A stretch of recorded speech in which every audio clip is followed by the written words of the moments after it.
Question is circular disk of radius B has a hole of radius A at its center. If the mass per unit area of the disk varies s sigma node by r, then the radius of the gyration of the disk about its axis passing through the center is. तो यहाँ पे disc having cavity का formula होता है m/2 r1 का square plus r2 का square. Direct वो नहीं लगा सकते हम क्योंकि यहाँ पे वेरिएबल मास डेंसिटी है. तो वो आया कहाँ से, तो प्रॉपर डेरिवेशन उसका करना पड़ेगा. तो यहाँ पे कहाँ से आया, हम क्या मान लें कि एक डिस्क हैविंग कैविटी है, यहाँ से r डिस्टेंस पे एक क्या मान लो आप, ऐसे रिंग मान लो जिसकी जो थिकनेस है वो क्या है dr है, इसका मास है dm और इसका एरिया है da के बराबर. तो यहाँ पे अगर देखें dm की जो वैल्यू है वो कितनी आएगी आपके पास, dm की वैल्यू क्या हो जाएगी सिग्मा इंटू da, यानी कि सिग्मा की value sigma naught by r into में da की वैल्यू 2 पाई r dr यही होगी. इसको अगर सीधा कर ले हम, इस रिंग को आप सीधा कर लो तो इस केस में इधर अगर करेंगे तो ये क्या हो जाएगी 2 पाई r इसकी लेंथ हो जाएगी इंटू में थिकनेस है dr, तो 2 पाई r इंटू dr कर देंगे तो एरिया हो जाएगा. तो सिंपल अगर थिकनेस दे रखी हो तो एरिया लिखने के लिए सीधा उसका सरकमफ्रेंस इंटू में थिकनेस कर दो. तो ये आपके पास क्या आ गई dm की वैल्यू. ठीक है जी. अब इस रिंग की वजह से मोमेंट ऑफ इनर्शिया इस एक्सिस के अबाउट अगर लिखेंगे di तो वो क्या हो जाएगा dm इंटू में r स्क्वायर, यह आ जाएगा आपके पास. तो यहाँ पे dm की वैल्यू सिग्मा da, तो आ जाएगा सिग्मा नोड बाय में r इंटू में 2 पाई r इंटू में r स्क्वायर इंटू dr. यह आ जाएगी, इंटीग्रेट कर दो a से लेके b तक, यहाँ पे ये 0 ये आ जाएगा i. तो i की वैल्यू आ जाएगी आपके पास इंटीग्रेट, क्योंकि यहाँ से यहाँ तक ही है मास.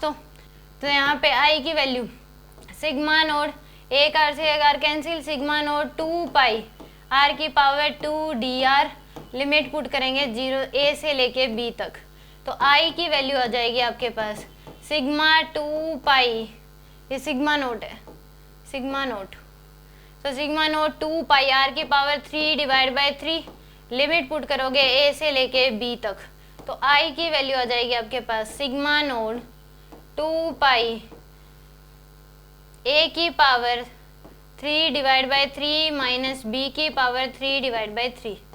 ये आपके पास क्या आ जाएगी आपके पास i की वैल्यू.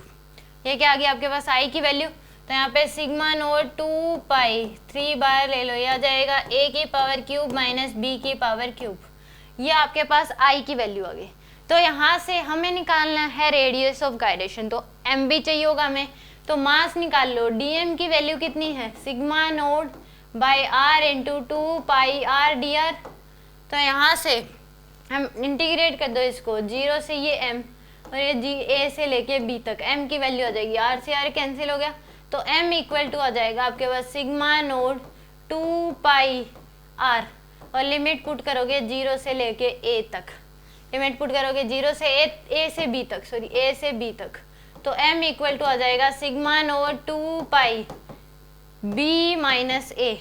फिर यहाँ पे अपर लिमिट b है तो यहाँ पे ये आप पुट करोगे b माइनस b का क्यूब बाय 3 माइनस a का क्यूब बाय 3, तो ये b cube minus a cube आएगा भाई. तो यहाँ पे b माइनस a, ये तो m आ गया आपके पास. अब मोमेंट ऑफ इनर्शिया ये आ गया, मास ये आ गया. तो रेडियस ऑफ गायरेशन निकालने के लिए m के स्क्वायर इक्वल टू क्या करते हैं i. तो i क्या जाएगा sigma naught 2 pi by 3 into में b cube minus a cube. ये आ गया आपके पास m की वैल्यू, ये पुट कर दो sigma naught 2 pi b minus a into में k square equal to sigma naught 2 pi by 3 b cube minus a cube. तो यहाँ से सिग्मा नोट 2 पाई से सिग्मा नोट 2 पाई कैंसिल, तो ये b माइनस a के स्क्वायर इक्वल टू क्या हो जाएगा आपके पास 1 बाय 3. आप यहाँ आइडेंटिटी लग जाएगी, b cube minus a cube है तो b cube minus a cube जो होगा वो क्या हो जाएगा आपके पास a माइनस b इंटू में a square plus b square plus ab. ये आइडेंटिटी होती है. a cube minus b cube क्या होता है a minus b a square plus b square plus ab. तो यहाँ पे आ जाएगा b माइनस a इंटू में a स्क्वायर यानी कि b square plus a square plus ab. ये आपके पास वैल्यू की b माइनस ए से b माइनस ए कैंसिल, तो यहाँ से k की जो वैल्यू है वो आ जाएगी आपके पास under root b square plus a square plus a b by में 3। ये आपके पास आएगी रेडियस ऑफ गायरेशन की वैल्यू।